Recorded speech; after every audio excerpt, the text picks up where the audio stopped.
In the mountains of Colorado, there lies a desolate, frightening hotel, completely covered in snow during the winter. Its name? The Overlook Hotel. In the summer, it's overflowing with wealthy, flirtatious guests.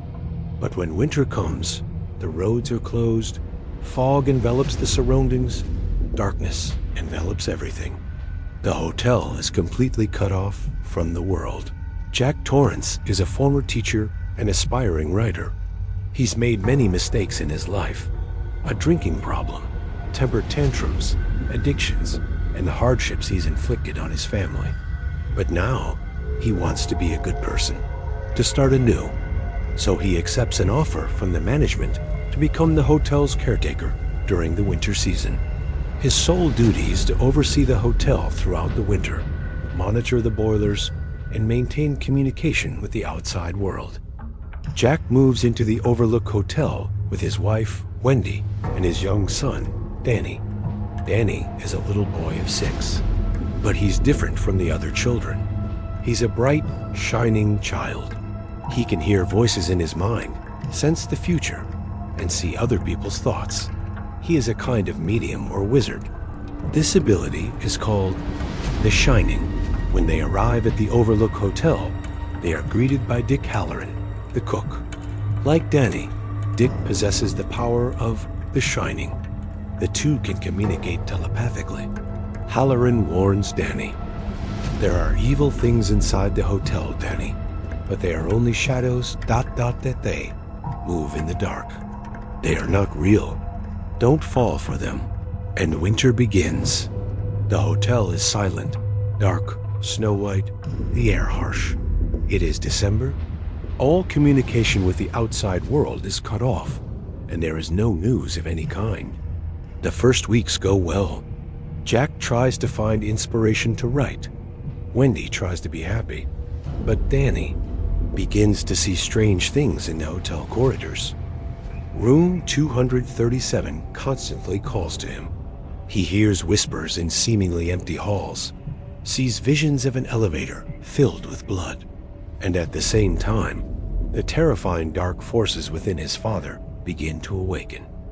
The notebook on Jack's desk remains blank. A voice grows in his head. "Write, Jack, write."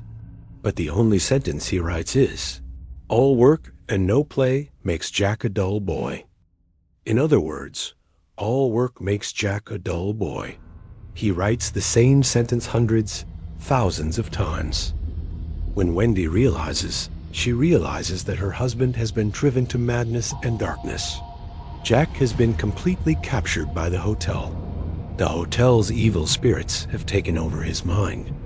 Lloyd, the bartender who has been dead for years in the barroom, offers him a drink.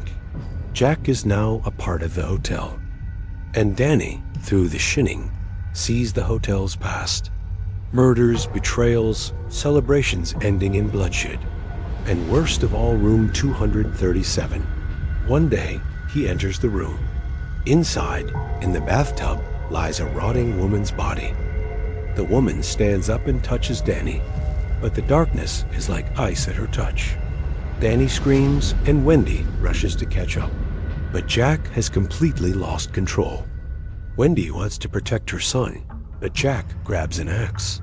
His sole purpose is clear. I must slaughter my family. Then the hotel will love me. A blizzard engulfs the outside all night. The phones and radios are dead. Wendy and Danny hide inside the hotel. Jack breaks down the doors with his axe and searches for them. Here's Johnny. He shouts, a twisted, terrifying grin on his face. Wendy stabs him, and Danny hides inside the hotel. Meanwhile, Halloran, far away in Florida, senses Danny's telepathic call for help and arrives at the hotel despite the blizzard. But when he arrives at the hotel, he is killed by Jack. Now Danny and Wendy are alone.